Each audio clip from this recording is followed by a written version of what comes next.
Life is hard enough as it is. But when you have a friend on the inside, things get a lot more interesting and a lot more powerful. Today, we're going to talk about how you can connect to your higher self. Let's go. Welcome, ladies, to the Life Mastery for Women podcast. I'm Jen Mack, Lady of the Mind, your host. This is where we go to learn to master our life one nugget at a time.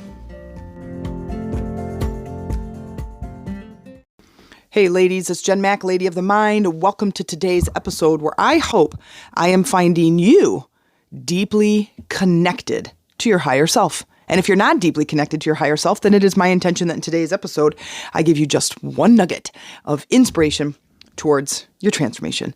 I love talking about this topic because I love the connection that I have been making with my higher self and getting some insight to how to move through some of the things in life, getting answers to problems, getting some guidance, getting some feedback and some signs from the universe that the direction I'm going in is the right direction for me.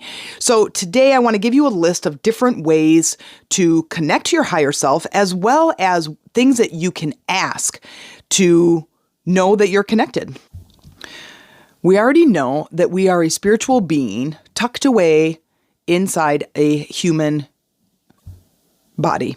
And as we move through the world, move through our life experience, I think that it is extremely helpful to get that kind of feedback that we're on the right path for our highest potential, or we're on the right path to find this goal or achieve this thing that we're trying to achieve. And it's kind of like having this guide with this higher perspective that can show us the direct path to the thing. Now, sometimes let's just clarify that the direct path might not be to the actual goal, but it might be to the thing that you might need to learn or to let go of or to accept before you can reach the goal. So just keep that in mind, that the direct path, there might be a little bit of zigzags. You might have to go through A, B, and C before you get D. Or you can't go from A to D, right? So keep that in mind. Now, Our higher self is a spiritual being. It's an energy. It's a consciousness. And in order to tap into that consciousness, what do you think is step one? You got it. Introspection. It is going inward, quieting the mind, settling the body down, and relaxing to be able to connect. This allows you to get on a frequency that is the same frequency that your conscious mind communicates with you. If you stay in the conscious that you're in right now listening to this, you could ask the question from here, but you're not likely to get an answer. So this is why connecting to our intuition, connecting to our higher self is going to open that channel for communication. And it's actually a lot of fun. So I want you to relax into this space and into these tools and techniques, because it can be a lot of fun when signs and synchronicities and opportunities come to you. It's going to come to you in a way that you never thought of. And that is the hard part about creating this connection and maintaining this relationship between you and your higher self, is that humans like to meddle. We like to get involved, and we like to try to coerce, and we like to try to manipulate things and force things. And eventually, within a short period of time, you're going to realize that your meddlesome behavior is not going to get you the result. And that's probably the hardest part. That's probably my biggest obstacle of myself, but it is also my biggest piece of advice to you, is to just relax, have fun with this, play with this. And I'm going to give you my number one tool to be, or my number one technique to be able to release what you're asking, to wait for the communication and not to get involved. Okay, so with introspection, this is about settling down. Now, I've talked about this in a lot of my meditation podcasts, and it's really important for it to become a practice. So take it as you are learning something new. You're learning to play the violin or the piano, or you're going to train for a marathon, or you're learning how to sew this big, huge quilt or paint this big mural. You have to give yourself time. And understand that the practice of meditation and introspection and going inward is going to take time if it's something that you're new at, if it's something that you've not done before, if it's something that you've tried and you've failed at before. It is a practice. The very first, and you can look up my other podcast episodes where I talk about meditation in the title for sure, is giving you the tools to overcome the body and overcome the mind. Those two pieces are the biggest. The body is settling it down, relaxing, and if you recognize any meditation practice, they always say, breathe in and focus on your breathing and relax. That is your number one piece, is to relax the body. The next is you're going to relax the body, then your mind is going to start taking off. Your mind is going to start reeling through memories from your whole entire life. It's going to bring up your to-do list, your grocery list, the things you forgot to do, the things that you need to do in the next right now. And you're going to find yourself being distracted. So what I want you to do is to focus on that, is just letting that go. These pieces are the biggest obstacles to anybody beginning a meditation practice, as they feel like, well, my mind is too busy, so I just can't do it. I must be this unique person who will never be able to meditate. And I go, no, that's everybody. Everybody has to overcome that.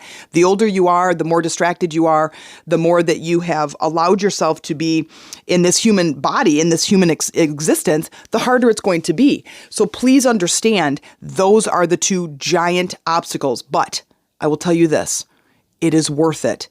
The connection is worth it. The intuitive nudges, the guidance that you get from source energy is so worth it.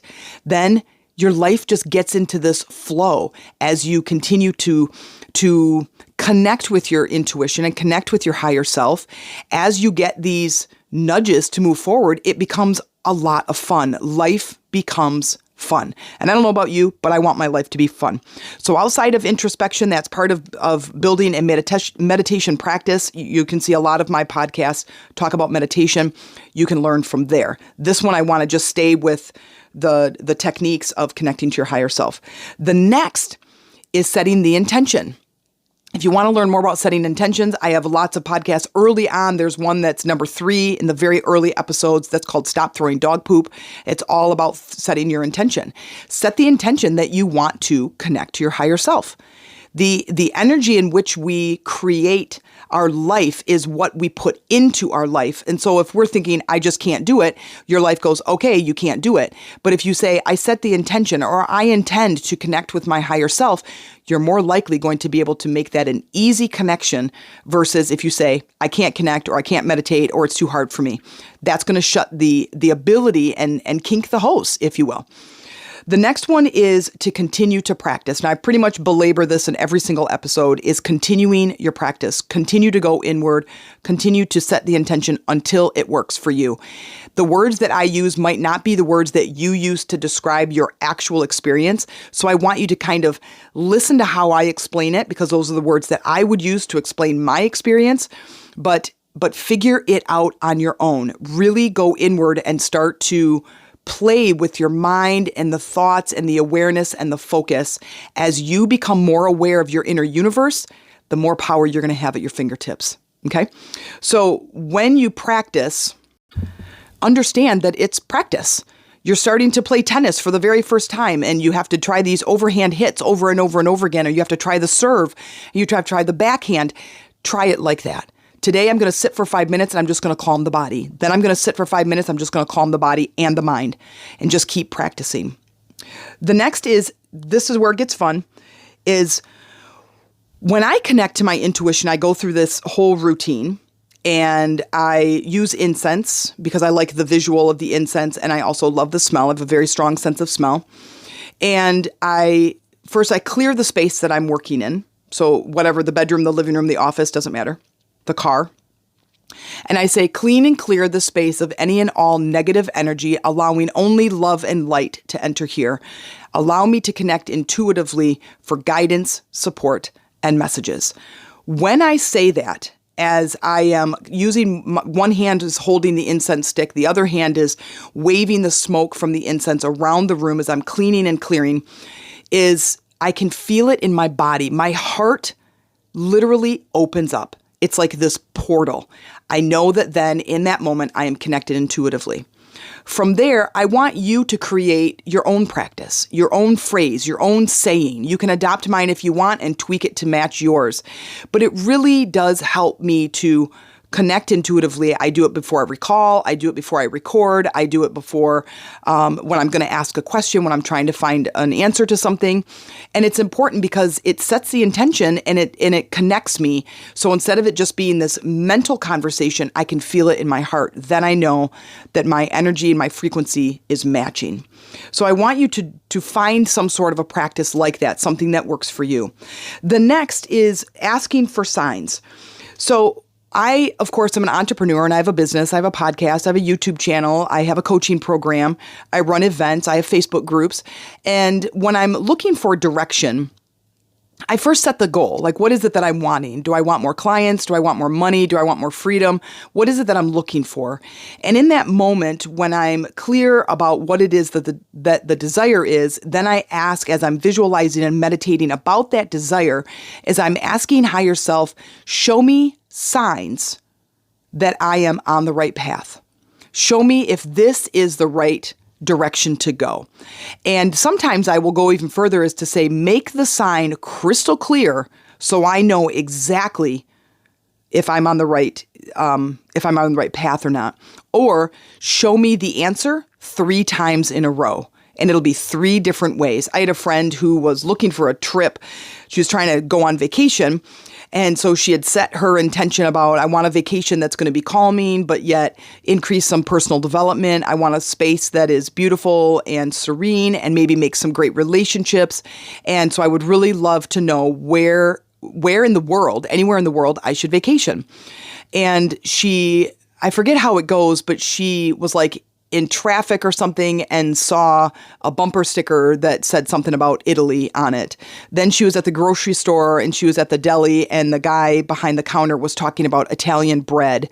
And then she got home and there was like 3 emails with travel tips if you're traveling to Italy. So she got her 3 signs all within like a 2 or 3 hour radius. And it's very, very out of the ordinary. You're not searching for it. It shows up in your life. It comes from somewhere else versus you go and get it. That's the other, is the distinction between the answer comes to me versus the answer came through me. So if I say, okay, so what is the best way to increase my business right now? And I go, I really love my podcast, so I'm going to continue doing that. That answer came from me. But if I connect to higher self and I say, this is what I would like. I'd like to really expand my reach. What would be the best way to do that? And then I wait and see what shows up. And it might be something completely different than what I'm already doing in my business. So I think it's really important to really play with those thoughts. Play with where your thoughts come from. Like, start paying attention to your thoughts. Like, get in there and start paying attention to how you think and the awareness of your thoughts. When you're sitting and you're quieting your mind and you're watching these thought bubbles go by, is you are the awareness of the thought versus the thought itself. So in the place of the person, the energy that is the awareness of the thought, as you see this thought go by, is the awareness is the you. That is the deeper, more powerful version of you. So if you start to kind of get in your head a little bit and you start playing around, you're going to find that you're going to connect to your higher self a lot easier. But this is part of the journey, is the going inward and connecting and understanding what your thoughts are. The next is to journal. I use a lot of journaling tactics and techniques when I'm finding answers. I have what I call a subconscious journal. It's just a very small journal. It sits by my bedside. And if I have a problem that I'm wanting a solution for and I want my higher self or my subconscious mind to work on the problem while I'm sleeping, I will write it down in my journal. I'll state the problem and then I'll ask a question. Help me to find a solution to this problem, something that is peaceful or harmonious. What is it that I'm trying to actually retrieve? What do I actually want? And if I want a solution so this problem is amazing, or I want a solution so this problem is harmonious, make sure you add that in there. And lo and behold, you'll have a dream or a thought, or you'll wake up with an idea. I do it all the time. It's amazing. I love those ideas that pop in and I'm like, yes. And it's always something that feels like I'm going with the flow. So that is a really fun way to use a journal. There's lots of ways to use journals, but that is my fun way to be able to connect to your higher self. The next is getting outside. When you get outside, there's something about that connection with Mother Earth that the body kind of relaxes. You're just kind of walking in a path or maybe along the beach or whatever. That's this quiet space that you can be outside, connect to Mother Earth. Your body tends to feel comfortable and tends to relax. That way, you are opening the channel to guides and your higher self and your subconscious mind to kind of, or your consciousness to kind of open up to a higher perspective to come through. I find that when I'm really having a hard time with things, or I'm struggling with what direction to take or a decision in somewhere in my life, that going for a walk really helps to bring in a solution, a perspective shift, something that will help me to solve that problem. Now, the walk generally is better if you do it by yourself. Like, I don't know about you, but when I walk with the dogs, there's lots of stopping and sniffing and eating things and whatever, that there's lots of distraction. And in the same with walking with a friend. If I walk with a friend, then obviously I'm talking with that friend. So I would recommend a short walk literally by yourself in a place that feels very safe and very comfortable, so you can your body can relax, connecting to Mother Earth, and then that way you open yourself up to allow those messages to come through. The last is to really begin to become aware. I like to do this when I'm walking and driving, is just to play with my thoughts. Now, I know I already talked about this a little bit already, but it really is to start to wake up and to get in the present moment and to really start to look around you and to get quiet and to feel your body and to become aware of your thinking process. How do I think about things? And paying attention to when thoughts pop in versus when you think of them. There's definitely a difference. To me, it feels like the thought comes up from within me and kind of bubbles up from the bottom, where a thought that's coming in from higher self or my intuition comes from outside of me into my brain. So that's just me and my description. What is yours? And I would be really curious to know what direction your thoughts go in. It's a lot of fun to start paying attention to this. And it's all about thinking about your thoughts. And it takes a lot of mental energy.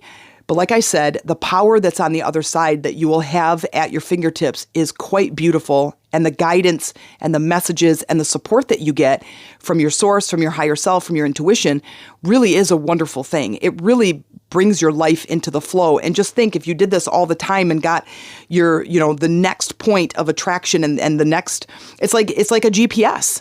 If you didn't have a GPS or a map and I said, okay, I want you to get all the way to South Africa, you'd be like, I don't even know the first thing. And you would look it up, right? Well, how hard would it be if you're like in Miami and you don't know how to get there and you just start aimlessly driving around? Well, that's what I find a lot of people put their thought process in life like that. It's like, I'm thinking, get the GPS out. Get your higher self engaged in your life of the direction that you want to go, so she or he can begin to show you the steps. Now, the things to ask. This is one of my favorite things to do about getting my higher self involved, to ask some questions to get some clarification. And here's some ways that I like to ask the question, and then it'll show up usually within the same day. One of the things is getting centered, getting grounded, where I can feel it in my body. I can feel it in my heart. So I'm opening up that frequency. And I'll say something like, what are the next steps? What are the next steps for me to blank, whatever it is you want? And then another is, now this one you got to be really careful. Reveal to me what blocks the blank, what blocks me from losing weight. Reveal to me what blocks me from switching careers, or what blocks me from finding the true love. Then I want you to add to that one right there, show me my blocks with ease and grace. Otherwise, you could get blocks that are quite detrimental to your health, to your family, to your job. You might just walk in and get fired, rather than your boss talks to you and says, I'll give you 2 weeks to, pack up your things or something like that. I always like to add that piece on there because I'm paying attention, higher self. I would love for you to reveal my blocks, but I don't want you to do it in a way that is harmful to anybody that I love or any of my things. I don't want my house to burn down. I would like you to reveal it to me with grace and ease. That's number 2. The next one is show me the solution. Here's this problem. Show me the solution to this problem that would bring our family back into balance, that would help me to solve the problem of getting my car fixed, that would help me to find the job of my dreams, something that I really love, that I'm really in alignment with. Show me the solutions. And the last one that I have is, what is it going to take? What is it going to take for me to attain this goal? Now, also do that with grace and ease. Say it with grace and ease. What is it going to take for me to lose 20 pounds? Please show me with grace and ease. Okay? Then I want to tell you my number 1 tactic for getting involved with when you're connecting to intuition, and to not start meddling in the process. Immediately, once you ask, once you connect, you send your message out and you say it however. Show me 3 times, make sure it's clear. I'd like to know by the end of the day. Reveal it to me with a fun and exciting way. However you say it. When you are done asking the question, the number 1 tactic that I have to be able to allow myself to just be free is to immediately get engaged with the present moment. Don't start thinking about the message you sent. It's like sending an email. I sent an email to my higher self. Now close the computer and go outside and play with the dogs. Go for a drive. Go get some groceries. Go make some lunch. Go clean up the house. Go do something that gets your mind completely off of the intuitive email you just sent. So these are my very powerful ways to connect to intuition and to get those answers. I hope this finds you well. And listen, that introspection, you might be bogging at that every single time I say it, but it's so worth it. And you're worth it. Connecting to this power and this guidance is going to make your life so much easier and to help you really, truly get in the flow. Wow, that may have felt like a lot of information in today's episode, but if you're looking for support and a deeper knowledge of what we talked about today, then let's connect. You can learn more about how I work and how you can work with me. Send me an email to the meditationroomtc@gmail.com, subject line, let's talk. And in the meantime, you can join my online Facebook community, Lady Rising, and mention that you came in through the podcast. I look forward to supporting you and connecting with you there.